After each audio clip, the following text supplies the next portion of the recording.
Really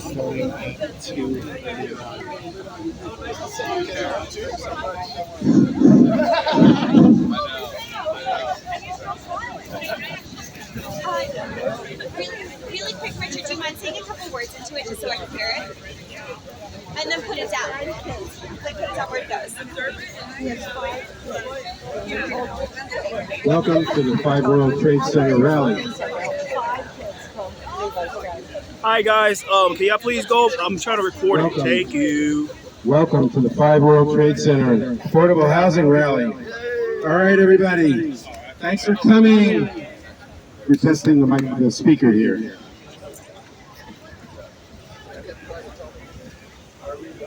We appear to be ready. It's funny, I think people are not used to being in person and having the opportunity to socialize at pre-press conferences. But yeah, I think it's obviously people can stand where they want, but you might want to be in the photo by coming on back. All right, so thank you everybody for being here. I'm Brian Kavanaugh, State Senator for Lower Manhattan. I'm joined by Congressman Dan Goldman, Councilmember Chris Marte, Lizette Chaparro representing the Borough President, Fatim Shabani representing Assemblymember Charles Fall, Tammy Meltzer of Community Board 1, and members of the Coalition for 100% 5 World Trade Center, 100% affordable 5 World Trade Center. I also saw a former council member, Alan Gerson, is also floating around somewhere. And sorry, forgive me. And a former council member and current state committee member, Catherine Freed. It's great to see all of you here. So we are gathered here today to call on the Empire State Development Corporation, the Lower Manhattan Development Corporation, and the Port Authority of New York and New Jersey to pause their plans to move forward unilaterally with the development they're planning at 5 World Trade Center, not too far from here, until they can identify adequate funding to ensure that we have more affordability at that site than they are proposing. It is more than 2 years ago now that they first proposed this building, and they proposed to make the building 25% affordable and 75% market rate luxury housing.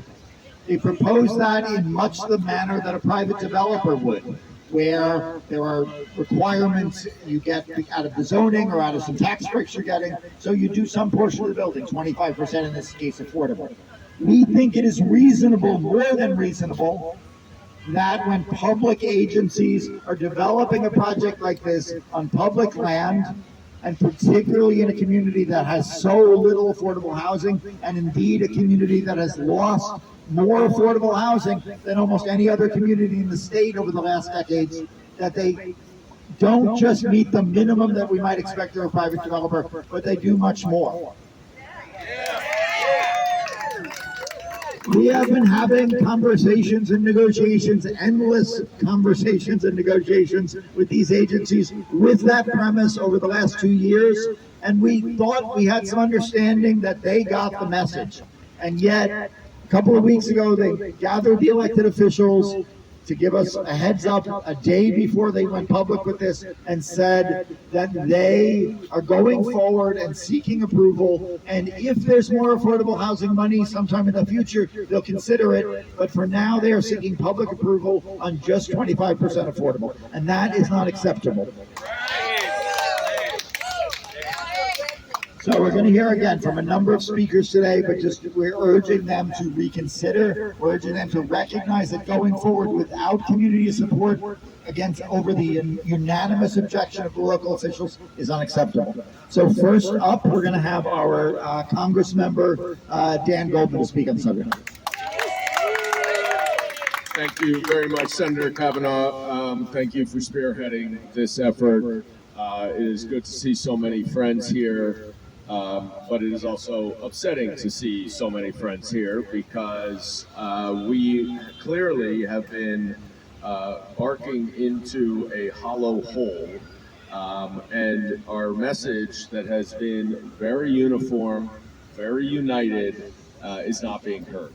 And I think Senator Kavanaugh put it very well, but I would just add that our city is facing a housing crisis unlike anything that we have experienced in decades.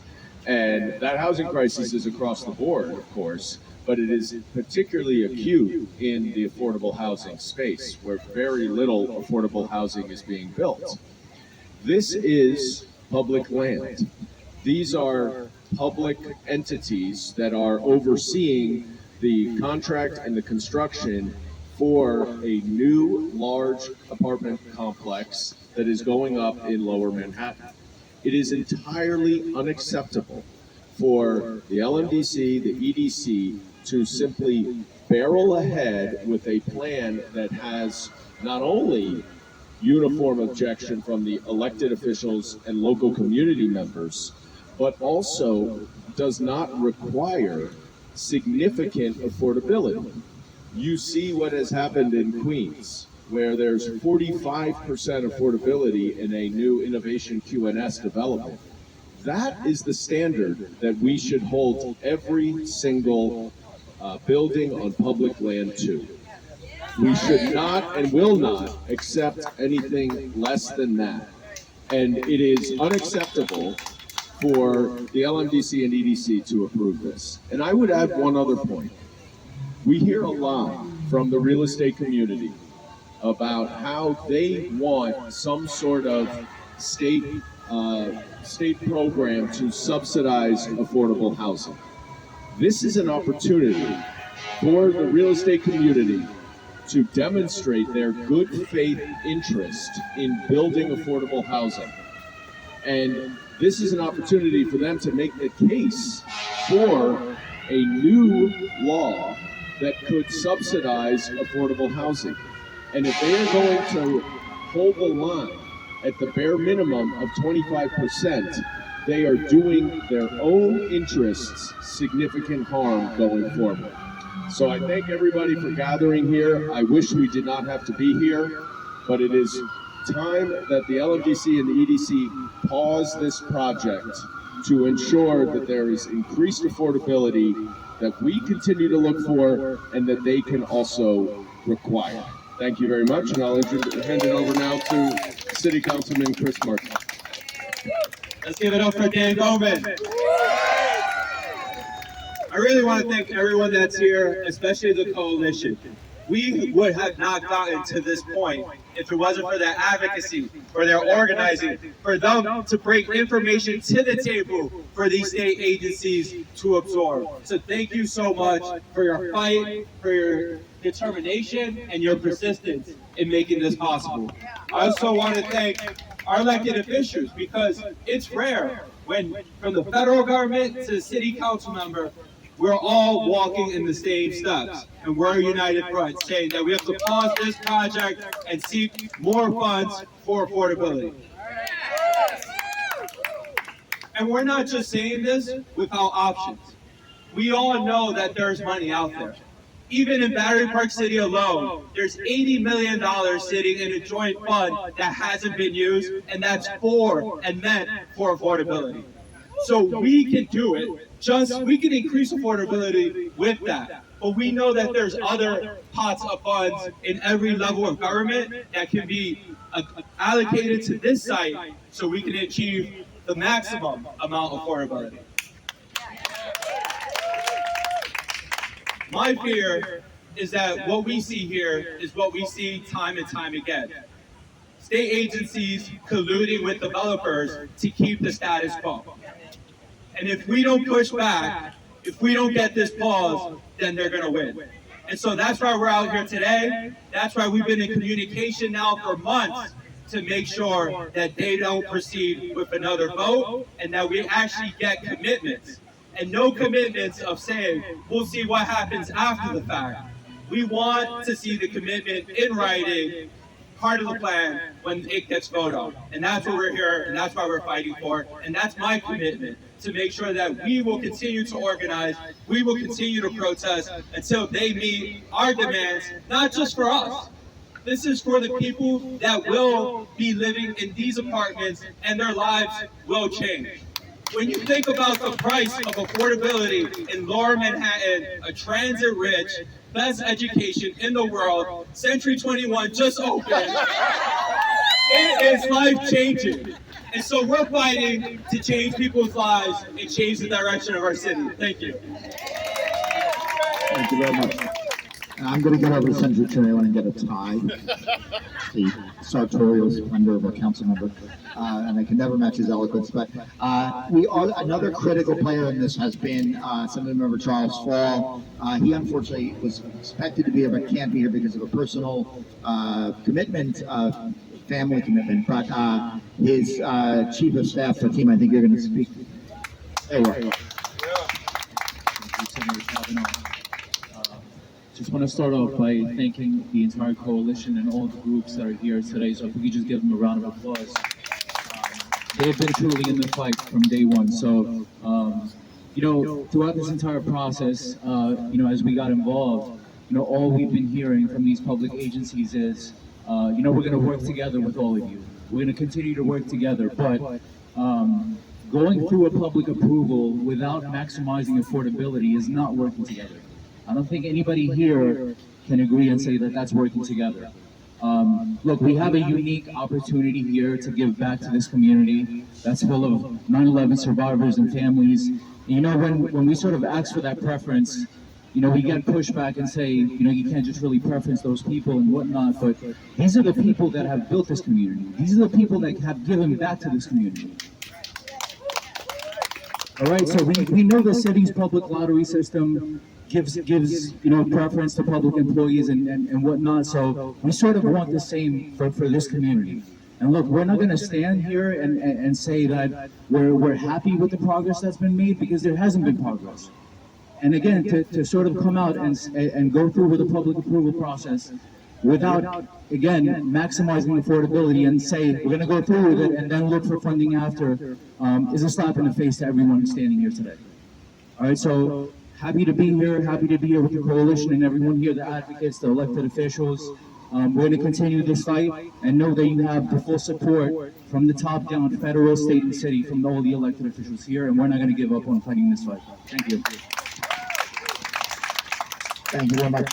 And from the very beginning of this project, the Community Board 1 has been a critical player. They've hosted many events. They have have resolutions on this topic. We're going to hear from the great chair of the Community Board, Tammy Milton.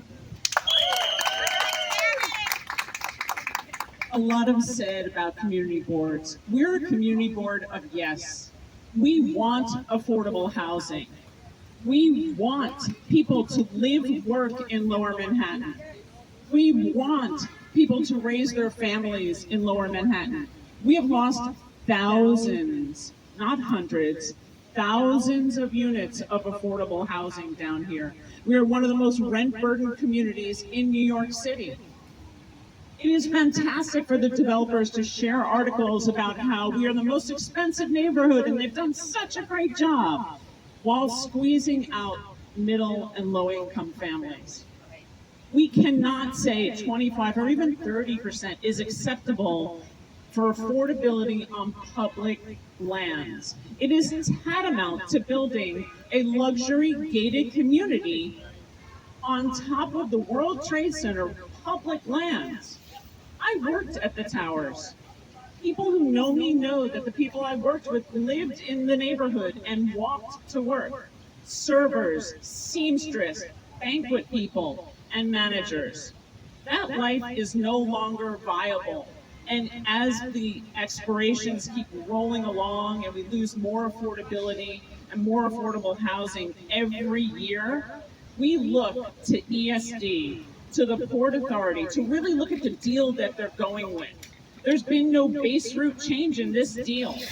They asked the public to make a change. We'll raise the rates. We'll raise the amount of AMIs so we can squeeze a couple more in.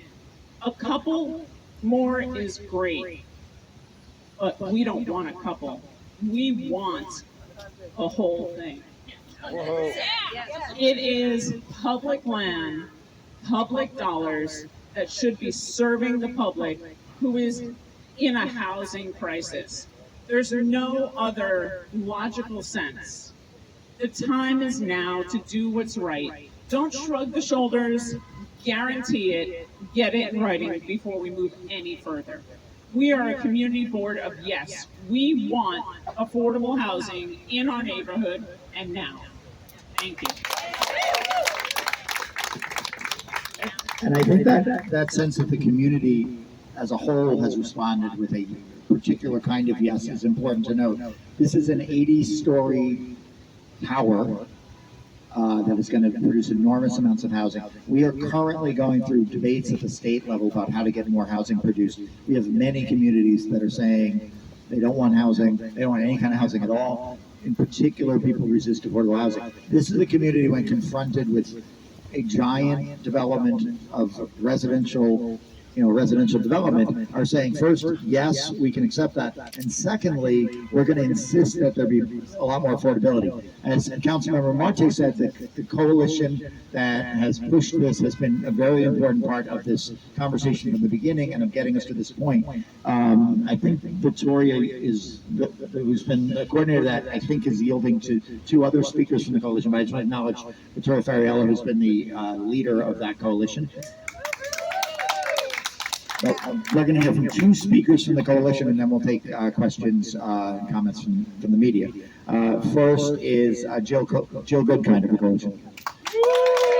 Hi, hello. Hi, everybody. I'm Jill Goodkind. I'm from the Coalition for 100% Affordable 5 World Trade Center. For 2 decades before he died from 9/11 cancer, my husband, Tom Goodkind, advocated to make 5 World Trade Center affordable.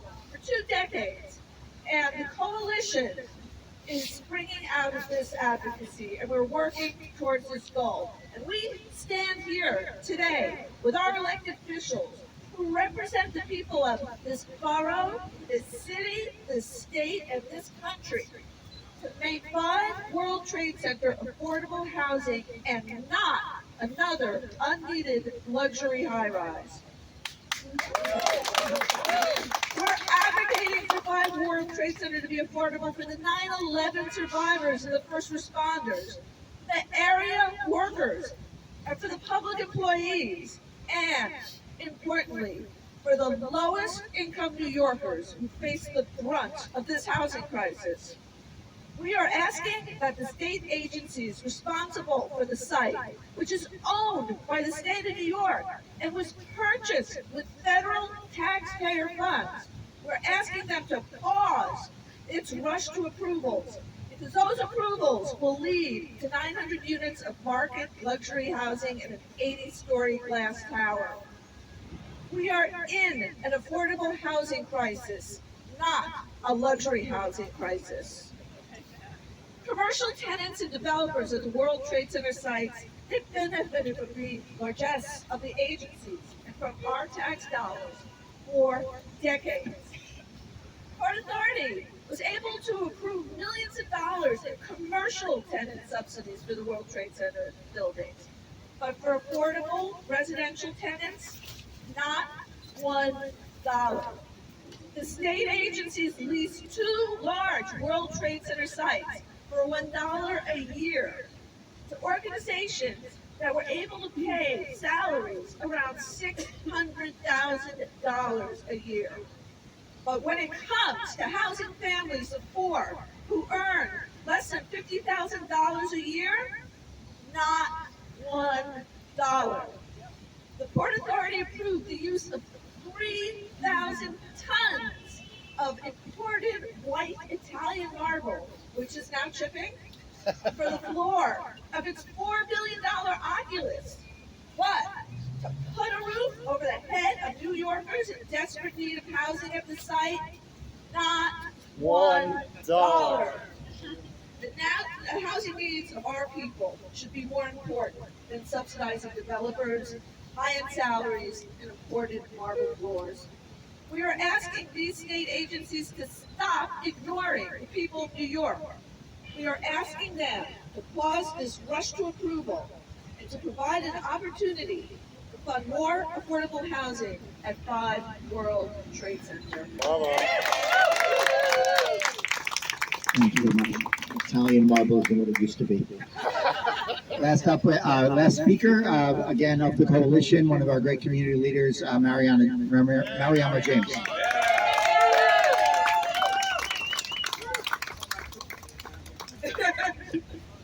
Hi, I'm Mariama James. I'm an officer at Community Board 1 and of Downtown Independent Democrats, two major supporters of 100% affordability on this project. I'm also the last known remaining Black resident from the 1970s and the first Black area district leader. My assembly district is home to a number of 9/11 affected businesses and residents, as well as one of the World Trade Center Environmental Health Centers of Excellence, as well as our other hospital. I live 5 blocks east of where Tower 1 once stood, on which my grandfather, Lewis Thomas, was one of only 3 Black construction workers. And consequently, I'm a 9/11 survivor and the mother of 3 survivors. I'm also the daughter of 2 late survivors. I lost my dad in May of 2021, and my mom worked at Deutsche Bank at the site where Tower 5 will now stand, and died of her related cancer earlier this year. As such, I'm not just disappointed or even outraged, I'm offended by this move. I don't believe people understand the magnitude of my being the last Black person. The Black, Indigenous, and people of color, or BIPOC community, most often isn't living in an outer borough, food desert, in a three-fare zone by choice. They're there because big real estate and its allies answer to affordable housing is always not here in this luxury district where the land is pricey, put it over there, effectively redlining and segregating areas like this one while attempting to appear as progressive as possible. The 2020 U.S. Census demonstrates that the District of Manhattan Community Board 1, meaning right here in the Civic Center where we're standing, Tribeca, Battery Park City, the Financial District, the Seaport, and part of Soho and Chinatown, is more than 70% white and only 16% Asian, 4% Black, and less than 1% Indigenous. And that Indigenous number likely includes me as well, and my mother's Cherokee and Catawba blood. By vowing to move forward on behalf of private interests on public land without the support of the area's actual members of the public or our local government at any level, the LMDC has essentially become a rogue agency with complete disregard for the needs of the unified community, the lower Manhattanites, and those still impacted by 9/11. Something with which the 9/11 community is quite familiar. They didn't listen to us when we told them that the Deutsche Bank building was being improperly dismantled, ultimately causing the death of 2 firefighters and the serious injury of another. We were right then and we're right now. Imagine erecting a pillar to the world's super rich, practically upon the grave sites of New York's hero labor class with HUD money. It's disgusting. I urge the New York public watching this to contact your own state representative and tell them that you demand 5 World Trade Center to be 100% affordable. Call your federal reps and tell them that we must have an appropriation. And for those out of state, call Secretary Fudge at HUD and let her know that you think erecting a tower for the world's wealthiest people with HUD money at ground zero is gross. Thank you. Thank you. So again, just as we wrap up the speaking portion, I want to note again that Borough President Levine is also a big supporter of this and was unable to be here in person today, but is represented. So just, I guess, on-topic questions from the media. If I understand the LMDC, ESDC party line, it's they took such huge financial hits on the Performing Arts Center, the Memorial, and the Greek Church that they have to make that money back here. But what they've disclosed, if I'm reading it correctly, doesn't come close to that, which means if in fact they're recouping all that money they didn't make elsewhere, they're either lying or failing to disclose how much money they're making here. Because the ground rent they're charging these developers is what, $12 million a year? That's nothing compared to why do these numbers add up and why are they being allowed to skate by with what sounds like a false or incomplete narrative? Yeah, I mean, we've been focused less on the very complex finances of these agencies and more on really just the simple equation here. If you want more affordability of a building like this, you need to provide resources, and that means either a concession on the land cost or a concession on the development cost, or additional funding. And the development cost obviously goes to a private developer. The land cost goes to the Port Authority. You mentioned it's a $12.5 million a year payment, which equates roughly to a $250 million land value. And otherwise, this is running as I mentioned earlier, like a standard deal that a private developer on a private development site would do with the 25% has become kind of the standard amount of affordability.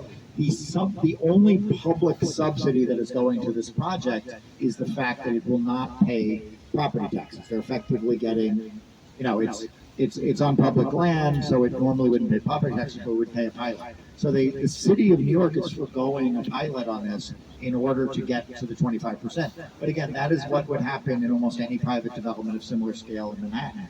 So, again, it's a nice start, but we just consider it the minimum that you'd expect a private developer to do. These are public agencies, we expect them to do more. Their narrative about it would take 50 to 500 million to do more affordability values every one of those apartments at an absurd sum. Just the construction costs, that between $7.5 and $15 million. It sounds to me like they're lying about that too. Why is nobody challenging them? Again, we are challenging them to. Why is nobody calling them liars? What we are attempting to do is push them to negotiate a different deal, to announce a different deal, and approve a different deal. I think we've all had the opportunity to speak with the developers. I know the coalition met with them, and I've met with them, and others have met with them. I am not in a position to renegotiate the deal with the developers, right?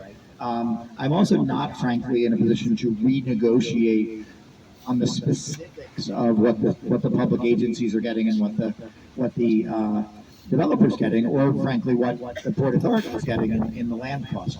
But I do know these are all public agencies. They have an obligation to serve the public, and I know that if there were a will on the part of these agencies and of the state government, which again controls all three of the agencies, Port Authority is a bi-state agency, the other two are state agencies of New York, that we would get a different result. And we are urging, and we've been transparent about this from the beginning. We need more affordability if this is going to get approved. And so, there was conversation for a while about the LMDC having some funds available for this. They then, after they talked about maybe making $30 million available, they realized that HUD was not going to permit them to use that money for this, for this project. But money is fungible. If the state wants to come up with more money to make this project a lot more affordable, there are many ways to do that. Has anybody calculated what the waiver of the property tax on that, the net present value of that through the end of the lease? It's got to be close to $500 million, right? I mean, again, they're valuing the property at roughly $250 million. You would have to project that out. You would have to project it to be. Well, you'd have to project land values and property tax rates, but it's certainly a substantial. The tax valuation wouldn't be the 250; it would be on the value of the property that they develop. Correct. The land is worth 250. Right. So imagine the property is worth 500, and they tax that at a rate of 9% a year, which gets you to 40 million a year. An NPV of that backwards from it's many hundreds of millions of dollars they're skating by on, and there's no subsidy whatsoever. These guys are saying not a penny for even one more unit. Right, again, to the extent this project is being subsidized, it's being subsidized by the city of New York foregoing a tax break. Why? And well, again, from their perspective, like I said, they're doing this in the way they would do a private sector development. Private sector development, until last June when the 421A program expired, you would typically they would either benefit from an upzoning or they would benefit from tax breaks. And in exchange for that, they would, with the upzoning, they had a tax break. Basically, in exchange for a tax break, they would do a modest amount of affordability. That is basically the structure of this deal. And they've been transparent about that. They're saying, we're doing this in the same manner we might if it were a regular tax deal. But has anybody said, okay, do zero affordability, but forget about the tax break? Because there's no way in the world they would come crawling on their hands and knees to avoid that. Again, I don't think there's anybody standing with us or behind me now that would propose, eliminating the 25% affordable. But I think the goal is to get the city and the state agencies that have substantial options at their disposal to fund this in an additional way. Has any thought been given to saying, don't build it at all, put a playground there? We'd be happier with that if you can't do better than 30%. I'm sure many thoughts have been given to many alternatives here, but I think the proposal from the beginning was to build something there.